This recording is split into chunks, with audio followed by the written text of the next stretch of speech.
अस्सलाम वालेकुम YouTube family, welcome back to my channel. तो आज हम नावल का थर्ड पार्ट स्टार्ट करती हैं। तो नावल को स्टार्ट करने से पहले वीडियो को लाइक कर दें और चैनल को सब्सक्राइब कर दें।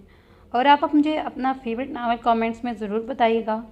तो जो नावल कंप्लीट हो, जो नावल आपको पता हो कि यह नावल बिल्कुल कंप्लीट मिल जाएगा, तो सिर्फ वही नावल कमेंट किया करें।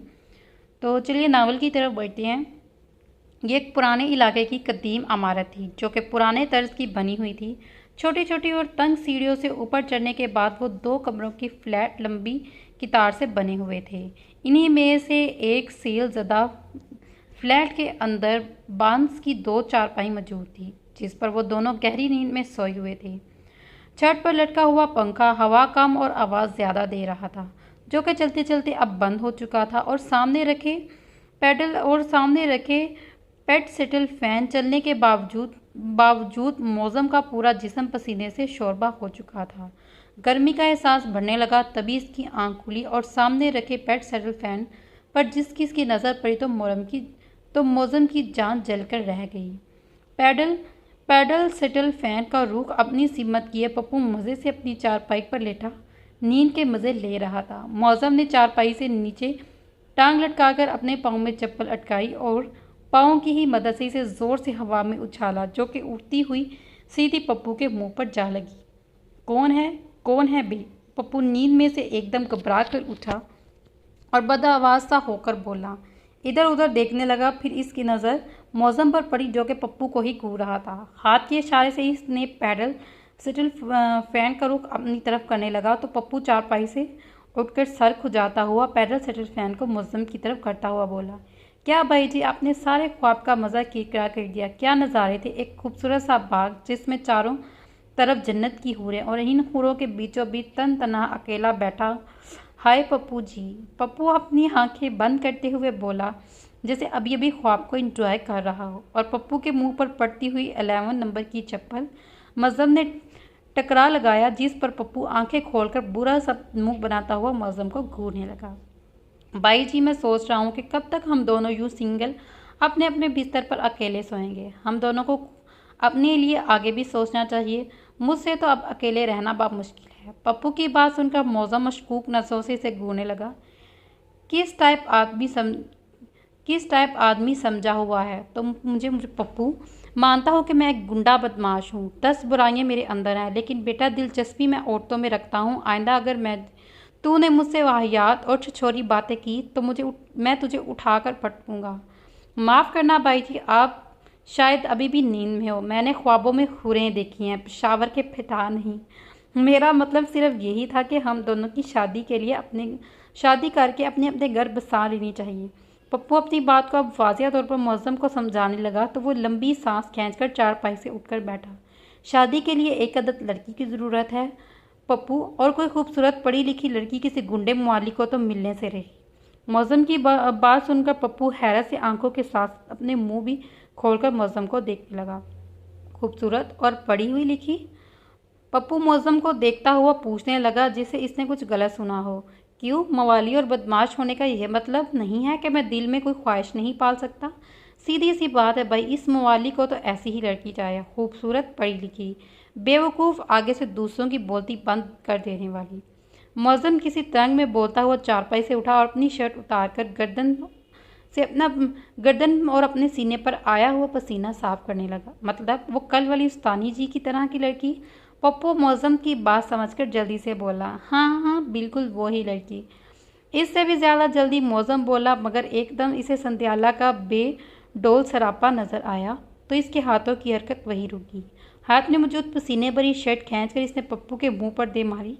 लानत है तुझे पप्पू, वो उस्तानी जी किसी दूसरे की इज्जत है। अपने दिल में बैठे चोर को छुपाता हुआ सारा मलबा पप्पू पर डालने लगा और पसीने से भरी शर्ट मुंह पर लगते ही पप्पू को उल्टी आने लगी। माफ़ करना भाई जी, अगर वो उस्तानी किसी की इज्जत नहीं होती तब भी कम से कम आपको अपने ऐसे भटकने नहीं देती। बल्कि स्थानी जी क्या कोई भी दूसरी लड़की, कम से कम बंदे को 10 दिन बाद तो नहा लेना चाहिए। पप्पू मौसम की शर्ट को हवा में उछालता हुआ बोला, जो कि पंखे पर जा टिकी। नहाऊंगा पप्पू जिस दिन तेरे भैया जी की शादी होगी। इस दिन 2 घंटे रच कर नहाऊंगा। जा सामने जा सामने कमाली और जा सामने कमाले की दुकान से समोसों की प्लेट पकड़ कर ला। मुज़्ज़म पप्पू को बोलता हुआ अलमारी की पिट खोलकर दूसरी दिली हुई शर्ट निकालने लगा। कल रात के बाद अब तक इसका ध्यान कल वाली स्थानी के चेहरे की तरफ चला गया। इस चेहरे को बुलाने में कितनी मुश्किल हो रही थी कि मौसम का दिल ही जानता था। अब न जाने ऊपर वाला इससे क्या चाहता था जो इस लड़की के साथ मौसम को ला खड़ा किया था। वो लड़की एक नई रूह और एक अलग जिस्म की मालिक थी, मगर इसका चेहरा मौसम को इसकी याद दिलाता था जिससे वो दिल से बुला चुका था। मौसम शर्ट के बटन बंद करता हुआ एक बार फिर संध्याला का चेहरा याद करने लगा। ओहो ज़ैनिश, अब तुम्हें वहाँ पर क्या मसला है? शहनाला लोगों की भीड़ में चलती हुई ज़ैनिश से मोबाइल पर बात करते हुए झुंझला कर बोली। मसला मुझे नहीं है मामा, बल्कि जुवेरिया आंटी के छोटे बेटे को मुझसे है। इसे देखकर साफ महसूस होता है जैसे इसे मेरे यहाँ आकर रहना बिल्कुल भी पसंद नहीं। ज़ैनिश अपने रूम के टेरेस में खड़ी हुई बेदिली से शहनाला को बताने लगी। ओहो, तो लानत भेजो इसके छोटे बेटे पर। इसकी तरफ देखने की क्या ज़रूरत है जुवेरिया? इसका बड़े बेटे का क्या नाम है? हाँ, एहसान। वो तो ठीक है ना तुम्हारे साथ। शहनाला की बात सुनकर वो टेरेस से अपने ऊपर कमरे में चलेगी ताकि वार्डरोब से अपने कपड़े निकाल सके। जुवेरिया आंटी और एहसान भाई दोनों ही अच्छी नेचर के हैं। कल तो एहसान भाई मुझे अपने साथ यूनिवर्सिटी लेकर गए थे और मैंने यूनिवर्सिटी में एडमिशन लिया। ज़ैनिश अपना ड्रेस बेड पर रखते हुए शहनाला को बोली और वहाँ से चलते वक्त शहनाला ने एक अच्छी रकम दी थी जो पाकिस्तान में ज़ैनिश के काम आई थी। इसके अलावा ज़ैनिश ने पाकिस्तान खुद भी कुछ रकम मौजूद थी जो हर माह बहुत मुश्किल से सेव करती थी। तभी इसने पाकिस्तान आने के साथ अपनी स्टडी जारी रखने का फ़ैसला किया था। चलो ये तो अच्छी बात है, तुम्हारा एडमिशन हो गया। इस माह तो नहीं, अगले माह मैं तुम्हारे अकाउंट में कुछ पैसे भेजूंगी। वक्त ज़रूरत काम आ सकते हैं। बल्कि ज़ैनिश, एहसान को भाई कहकर मत बुलाओ। वो भी देखो कि हैंडसम कम नहीं है। और मैंने तुम्हें वहाँ पर भेजने से पहले कुछ समझाया था, तो प्लीज़ मेरी बातों को इत्मीनान से सोचना। शहनाला काफ़ी फिक्रमंद होकर बोली, मगर शायद इसकी फ़िक्र करने का अंदाज़ ऐसा ही हो गया था। अच्छा ये बताएं कि फैज़ मामू अभी तक नाराज़ तो नहीं है आपसे? ज़ैनिश शहनाला की बात का जवाब देने की बजाय इससे फैज़ के बारे में पूछने लगी। मोबाइल पर शहनाला से बात करने के साथ साथ वो अपनी हैंडबैग और शूज़ भी निकाल रही थी क्योंकि आज इसे यूनिवर्सिटी जाना था। अरे परसों बताया तो था तुम्हें। तुम्हारे जाने के बाद इन दोनों मियाँ बीवी ने मुझे काफ़ी बातें सुनाई, मगर फिर मैंने खामोशी से अपना सामान लेकर अब्दुल्ला के पास चली गई। अच्छा ज़ैनिश, मैं बाद में बात करती हूँ तुमसे, अपना ख्याल रखना। शहनाला शायद अपनी मंजिल पर पहुँच चुकी थी, इसलिए इसने कॉल डिस्कनेक्ट कर दी। ज़ैनिश जानती थी अब्दुल्ला जो ज़रफ़ का इस्लामी नाम है, इसकी माँ अब्दुल्ला से शादी कर चुकी है। लेकिन न जाने ये बात जुवेरिया के इल्म में थी कि नहीं, मगर जुवेरिया ने ज़ैनिश के सामने ये बात कभी जाहिर नहीं की थी। ज़ैनिश चेंज करने के बाद डाइनिंग हॉल में आई जहां अभी कोई भी मौजूद नहीं था, तो ज़ैनिश ने किचन का रुख किया। इसको इस घर में आए 1 हफ्ता हो चुका था, इसलिए वो बेतकल्लवी से पूरे घर में घूम रही थी। मैम, किसी चीज़ की ज़रूरत है आपको? तहमीना मैडम किचन में आते ही ज़ैनिश से पूछने लगी। नो थैंक्स, लाइए ये नाइफ मुझे दे दें और ब्रेड बटर मैं लगा लेती हूँ और आप कोई दूसरा काम कर ले। ज़ैनिश तहमीना को देखकर सादगी से बोली। इससे ज़्यादातर फारिग नहीं बैठा जाता था। वो अक्सर अपने काम के साथ शहनाला और स्नोबर के कामों को भी करने में मदद कर दिया करती थी। वैसे ब्रेकफास्ट में कौन क्या पसंद करता है? ज़ैनिश ब्रेड पर बटर लगाते हुए तहमीना से यूं ही सबकी पसंद के बारे में पूछने लगी। तहमीना फ्रूट बास्केट में फ्रूट स्वीट सेट करते हुए इससे कुछ बोलने से पहले जवाब किचन के दरवाजे पर खड़े शख्स के पास आया। मुझे बटर ज़्यादा पसंद नहीं है। ज़ैनिश ने पलटकर दरवाजे की तरफ देखा तो बिलाल किचन में दाखिल हुआ। मतलब क्या है आपकी इस बात का? ज़ैनिश अब पूरी तरह बिलाल की तरफ मुतवज्जा हो चुकी थी, जबकि तहमीना सर झुकाए बास्केट में फ्रूट सेट कर रही थी। बिलाल फ्रिज से पानी की बोतल निकालकर ज़ैनिश के सामने आकर खड़ा होता हुआ इसी की तरफ देखते हुए बोला, अभी तुम तहमीना से सबकी पसंद के बारे में पूछ रही थी ना, तो मैं तुमको अपने बारे में बता दिया कि बटरिंग पसंद नहीं है मुझे। बिलाल ज़ैनिश को देखता हुआ बोला और इसके हाथ से नाइफ लेने के बाद ब्रेड पर खुद बटर लगाने लगा। मेरे यहाँ पर रहने पर अगर आपको कोई प्रॉब्लम है तो वाज़ेह लफ्ज़ों में बताएं मुझे। यहाँ मैं मजबूरी में रह रही हूँ। शौकिया नहीं, लेकिन मजबूरी में भी अपनी तंजील बर्दाश्त करूं, तो ये मेरी सेल्फ रिस्पेक्ट को गवाया नहीं। वो ब्रेड पर बहुत नफासत से ब्रेड लगा रहा था, तब जैनिश की बात सुनकर इसे देखने लगा। जैनिश ने शुरू शुरू में ही इसे एक दो बार खुश अखलाकी से बात करने की कोशिश की, मगर बिलाल के अंदाज से वो समझ गई थी कि वो इसे नहीं पसंद करता। फिर जैनिश ने इसे मुखातिब करना ही छोड़ दिया, मगर इसके बावजूद भी वो इसे कोई भी किसी भी मामले में टोकने का कोई मौका नहीं छोड़ता था। मेरे सामने खुद को सेल्फ रिस्पेक्ट पर्सन शो करने की ड्रामा करना बंद करो। यहाँ पर रहना है तो अपने काम से काम रखो, ज़्यादा नंबर बढ़ाने की ज़रूरत नहीं। और तहमीना, अगर तुम्हें अपनी नौकरी प्यारी है तो आइंदा मेरा नाश्ता खुद बनाना, और कोई भी ऐरा गैरा यहाँ पर मुंह उठाकर चला आए और रहने लगे तो मुझे वो अलग बात है, लेकिन मेरे काम मुझे करना खुद पसंद है। बिलाल जैनिश की इंसल्ट करते हुए साथ ही तहमीना को ऐरा गैरा करके किचन से निकल गया, जबकि बिलाल की बातें सुनकर जैनिश आंखें नम और तंजील की शिद्दत से चेहरा सुर्ख हो गया। हेलो स्वीट हार्ट गर्ल, कैसी हो? यूनिवर्सिटी जाने के लिए तैयार हो, यानी आज से? नाश्ते के टेबल पर जैनिश को देखता हुआ एहसान इससे पूछने लगा। वह ऐसे ही था, इज्जत देने वाला खुश अखलाक सा इंसान। पहली मुलाकात में ही जैनिश को काफ़ी सुलझा हुआ और बहुत अच्छा लगा था। जैनिश लातल्लुक बैठे बने बिलाल पर एक नज़र डालकर स्माइल देती हुई एहसान को देखने लगी। जी, क्लासेस 2 दिन पहले ही स्टार्ट हो चुकी हैं, सोचा घर बैठकर क्या करूँगी, इसलिए आज ही यूनिवर्सिटी ज्वाइन करूँगी। जैनिश मुस्कुराकर एहसान को जवाब देने लगी, और थोड़ी देर पहले किचन में वो अपनी तंजील हरगिज़ नहीं बोली थी। मैंने कहा था चंद दिन बाद यूनिवर्सिटी ज्वाइन कर लेना, अभी थोड़ा सा एहसान या बिलाल में से किसी के साथ कराची घूम लो। मगर इसकी बात भी सही है, पढ़ाई का भी हर्ज होगा इस तरह, इसलिए मैंने आज ही खुशी को बुलाया है ताकि जैनिश को यूनिवर्सिटी में किसी भी किस्म की परेशानी ना हो। अब की बार जुवेरिया एहसान को देखकर बताने लगी। जैनिश जुवेरिया की बात सुनकर हल्का सा मुस्कुराई। खुशी को यहाँ बुलाकर तो बहुत अच्छा किया है आपने अम्मी, और कोई दूसरा खुश हो या ना हो, मगर मुझे पूरी उम्मीद है खुशी से मिलकर तुम बहुत खुश होगी। एहसान जुवेरिया के दामाद का सराहता हुआ जैनिश को देखकर बोला, तो बिलाल एहसान पर संजीदा नज़र डालकर नाश्ता करने में मसरूफ़ था। थोड़ी देर बाद वहाँ पर खुशी आ गई। एहसान ने ठीक ही कहा था, जैनिश इससे मिलकर खुश हुई थी क्योंकि वो एक खुश अखलाक लड़की थी, और सबसे बड़ी बात वो इसकी यूनिवर्सिटी में पढ़ती थी। इतनी तस्लील के बाद जैनिश ने फैसला कर लिया था कि वो अब यहाँ नहीं रहेगी, बल्कि खुशी की मदद से वो यूनिवर्सिटी में मौजूद हॉस्टल में रूम ले लेगी। बिलाल के अलावा सभी खुशगपियों में मसरूफ़ नाश्ता कर रहे थे।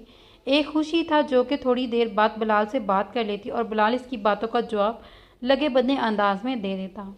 वाह कितना ज़बरदस्त प्रिंट है ये भाभी, ये सूट तो बहुत ही अच्छा लग रहा है। संध्याला थोड़ी देर पहले सैरिश के साथ जाकर बाजार से अपने लिए 3 अनस्टिच सूट ले आई। बेशक स्कूल का किस्सा अब ख़त्म हो चुका था, स्कूल की जगह पर वहाँ पर कोई शॉपिंग मॉल तैयार हो रहा था, लेकिन संध्याला को अब वीकली डॉक्टर के पास अपने चेकअप के लिए जाना पड़ता था, इसलिए आज इसने सैरिश के साथ बाजार जाने का प्लान बनाया और वो थोड़ी देर पहले ही घर लौटी थी और तीनों सूट अपने कमरे में लाकर बेड पर रखे हुए।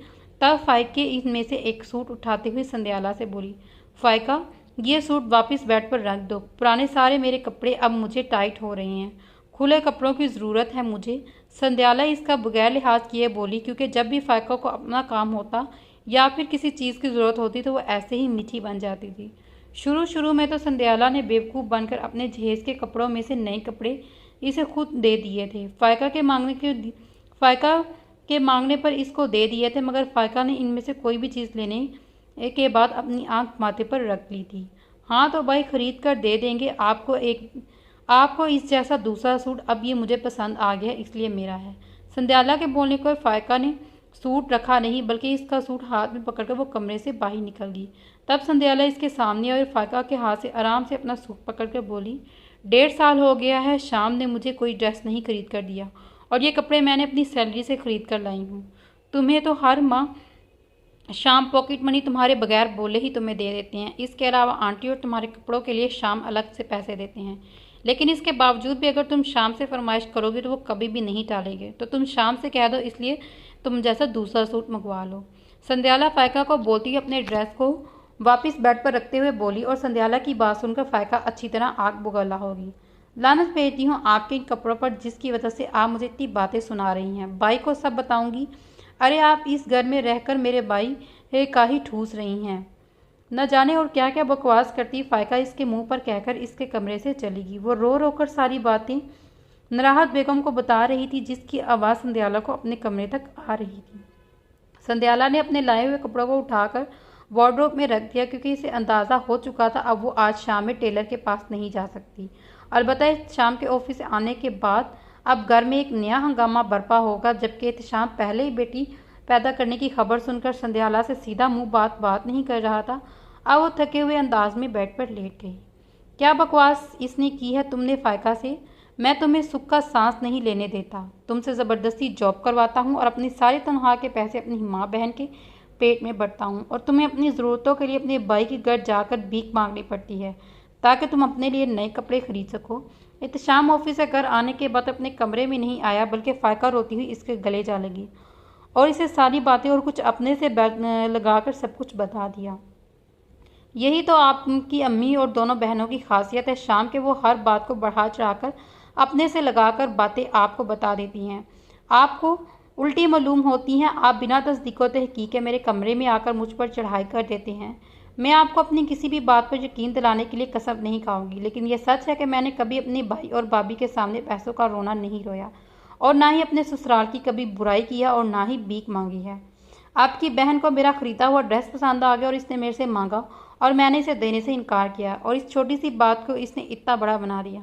संध्याला थोड़ी देर पहले ही रात का खाना और रोटियां बनाकर कमरे में आई थी। अब वो शाम को असल बात बता रही थी, जिसे सुनने के बाद शाम खामोश हुआ, शायद इसलिए कि फ़ायका को हर महीने अच्छी पॉकेट मनी देता था, जबकि संध्याला को कोई चीज़ खरीदना होती तो वो अपनी सैलरी से खरीद लेती। जा फ़ायका को वो ड्रेस दे कर आओ और मैं तुम्हारे लिए दूसरा वैसा ही ड्रेस ला दूंगा, और अम्मी से भी माफ़ी मांगो जाकर। एहतशाम की बात सुनकर संध्याला को हैरत हुई। किस चीज़ की माफ़ी मांगो मैं आंटी से, और इनसे तो मैंने कोई बात ही नहीं की।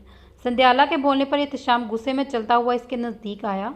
तुमने जो मेरे आने से पहले ज़ुबान चलाई है, इसकी वजह से अपने कमरे में बैठी हुई रो रही है। दिल दुखा है इनका तुम्हारी बकवास से। संध्याला, अब मज़ीद कोई बहस मत करना, इस वक्त इनसे जाकर माफ़ी मांग लो। एहतशाम एक बार फिर गुस्से में इसके सर पर खड़ा संध्याला से बोला, तो संध्याला बेड से उठकर इसके सामने खड़ी हुई।